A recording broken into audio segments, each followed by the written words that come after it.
ലോകത്തിലെ ആദ്യ സിവിലൈസേഷനായി കണക്കാക്കപ്പെടുന്നത് മെസപ്പൊട്ടോമിയൻ സിവിലൈസേഷൻ ആണ്. 6000 മുതൽ 7000 വർഷത്തോളം പഴക്കമുള്ള ഈ സംസ്കാരമാണ് ലോകത്തുള്ള മറ്റ് എല്ലാ സംസ്കാരങ്ങളെയും സ്വാധീനിച്ച പല കാര്യങ്ങളുടെയും ഉത്ഭവ കേന്ദ്രമെന്ന് പറയാം. സത്യമോ വിദ്യയോ എന്ന് ഇന്നും സംശയിക്കത്തക്ക പല കാര്യങ്ങളും ഇവിടെ നിന്നാണ് ഉത്ഭവിച്ചത്. കൂടാതെ പല ഗൂഢാലോചന സിദ്ധാന്തങ്ങളും എത്തിപ്പെട്ടു നിൽക്കുന്നതും ഈ ആദ്യകാല നാഗരികതയുടെ മുന്നിലാണ്.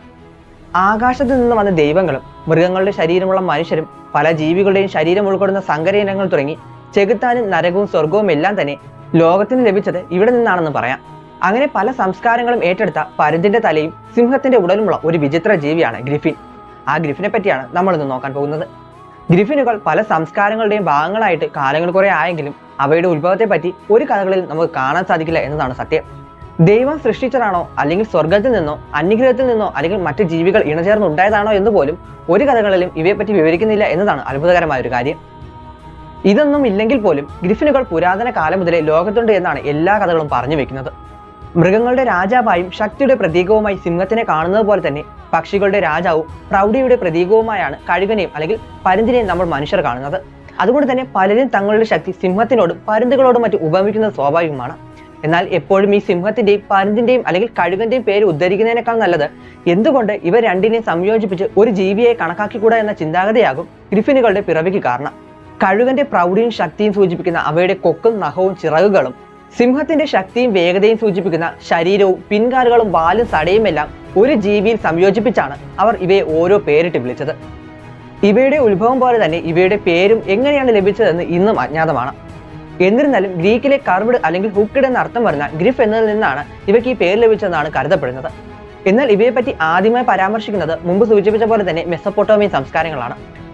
അതുകൊണ്ട് തന്നെ ഇവിടുത്തെ സുമേറിയൻ അല്ലെങ്കിൽ അക്കാഡിയൻ ജനങ്ങൾ ഇവയെ വിളിച്ചിരുന്ന പേര് ഗ്രിഫിനോട് സാമ്യമായ അല്ലെങ്കിൽ ഗ്രിഫിൻ എന്ന് തന്നെ ആകാമെന്നുമാണ് പലരും അഭിപ്രായപ്പെടുന്നത്.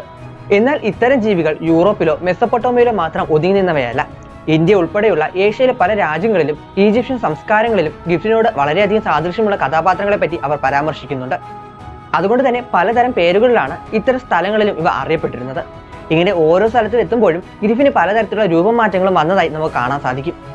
അതിൽ ചിലതിൽ കഴുകന്റെ തലയും സിംഹത്തിന്റെ ഉടലുമാണെങ്കിലും ചിറകില്ലാത്ത തരത്തിലും, ചില സംസ്കാരങ്ങളിൽ സിംഹത്തിന് കഴുകന്റെ ചിറകും മാത്രം വരുന്ന തരത്തിലും, കഴുകന്റെ തലയിൽ ചെവിയും സടയും നിറഞ്ഞ തരത്തിലെ ഗ്രിഫിനെയും നമുക്ക് കാണാൻ സാധിക്കുന്നതാണ്. അതുപോലെ തന്നെ ഓരോ സ്ഥലത്തും ഓരോ തരത്തിലുള്ള കഥയാണ് ഇവയെ ചുറ്റിപ്പറ്റിയുള്ളത്.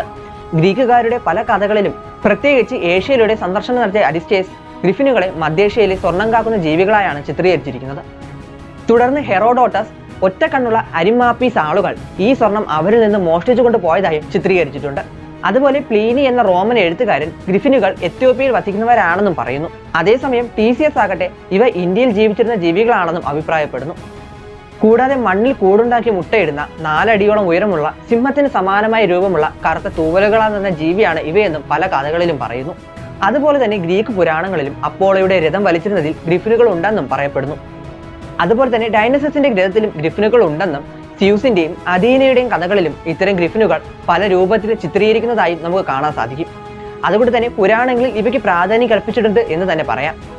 സമാനമായി പലതരം വസ്തുക്കളിലും നിർമ്മിതികളിലും ഗ്രിഫിനുകളുടെ ചിത്രം ആലേഖനം ചെയ്തതായി നമുക്ക് കാണാൻ കഴിയും. ഇങ്ങനെയുള്ള പല വസ്തുക്കളിൽ നിന്നാണ് പുരാതന നാഗരികതകൾ ഇത്തരം ജീവികളെ പറ്റി പറയുന്നതെന്ന് തെളിവ് ലഭിച്ചത്. എന്നാൽ പല ഗവേഷകരും മധ്യേഷ്യയിൽ പണ്ട് ജീവിച്ചിരുന്ന ദിനോസറുകളായ പ്രോട്ടോസെറോപ്റ്ററുകളുടെയും സിറ്റോകോറോസുകളുടെയും അസ്ഥികൾ സ്വർണ്ണ അയിരുകളുടെ അടുത്ത് കണ്ടെത്തിയത് കൊണ്ടാവാം ഇതിനെപ്പറ്റി അറിവില്ലായിരുന്ന അന്നത്തെ ആളുകൾ ഇത് സ്വർണം കാക്കുന്ന ഗ്രിഫിനുകളാണ് എന്ന് തെറ്റിദ്ധരിച്ചതെന്നാണ് പറയുന്നത്. ഇതിന് എത്രമാത്രം സ്വാധീനം ഉണ്ടായിരുന്നു എന്നും ഇന്നും ചർച്ചയാണ്. എന്തായാലും ഇന്നും പല നാടുകളിലും പല രീതിയിലും ഗ്രിഫിനുകളെ ഉപയോഗിച്ചു വരുന്നു. മുൻപ് പറഞ്ഞ പോലെ ശക്തിയുടെയും പ്രൗഢിയുടെയും ഒറ്റ പേരായി ഇന്നും ഇവ നിലനിൽക്കുന്നു.